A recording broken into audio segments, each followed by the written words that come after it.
Hi, this is Mr. Reidner, and this video is a tutorial on how to make the two graphs that you need for your scientific method lab, the first formal lab report.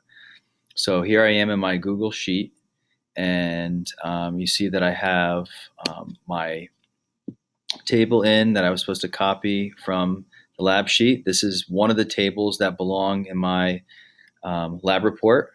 When I'm ready to put this table in my lab report, I would highlight it and then go to edit, copy, and I could paste that right into my lab report.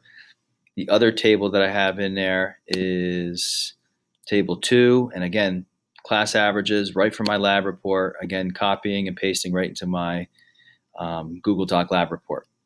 So the problem is the way these tables are, if you just highlight the tables and try to make a graph, it's not going to work.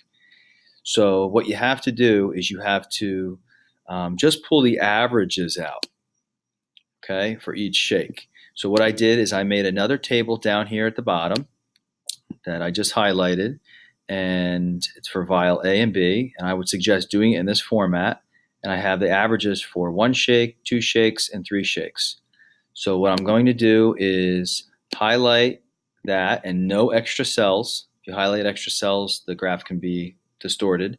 And I'm going to then go to Insert and then Chart. And you can see it comes up with a bar graph. All right, we don't want a bar graph, we want a line chart. So I'm going to come down and choose line. And you can see right off the bat, this is what we expect. The dependent variable, what we're measuring, is on the y-axis, and the independent variable, the thing that we had control over, is on the x-axis. So from here, I could kind of clean this chart up. So to do that, we're going to go to Customize.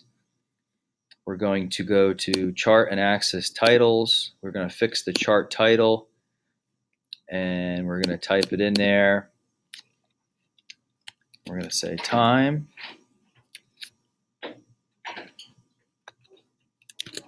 In seconds taken for liquids in vials A and B to return to normal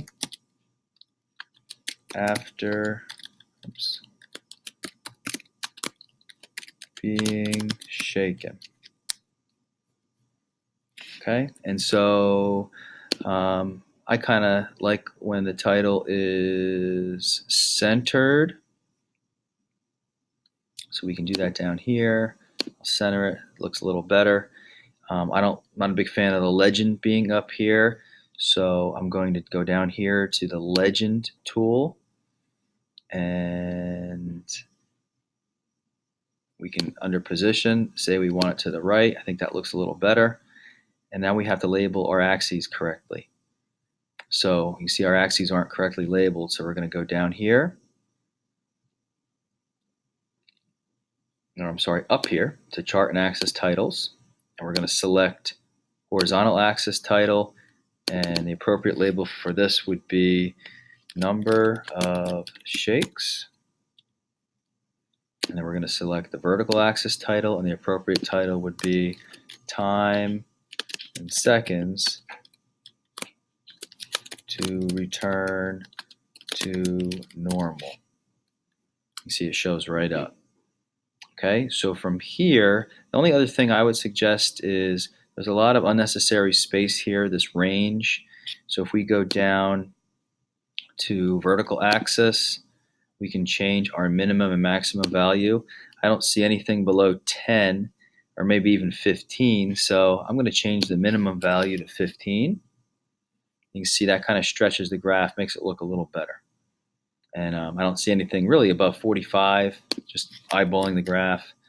So I'm going to change that. And that kind of allows us to see more of the trends. So from here, looks like you have a good graph. All you'd have to do is click these 3 dots and click Copy Chart, and then you'd be able to paste that right into your lab report. So that is the first graph. Again, the things that belong in your lab report are this table as part of your results section, And this graph, as part of your analysis section, you do not have to put this tiny chart or this tiny table in your lab report. So now we're going to do the same thing for the second table. We're going to pull it out into this format, and we're going to highlight it. We're going to click Insert Chart, and we want to tell it that we want a line chart. And then all you have to do from here is follow the instructions that we just went over to make the other graph. So I hope that helps. And if you have any questions, don't hesitate to email me. And good luck.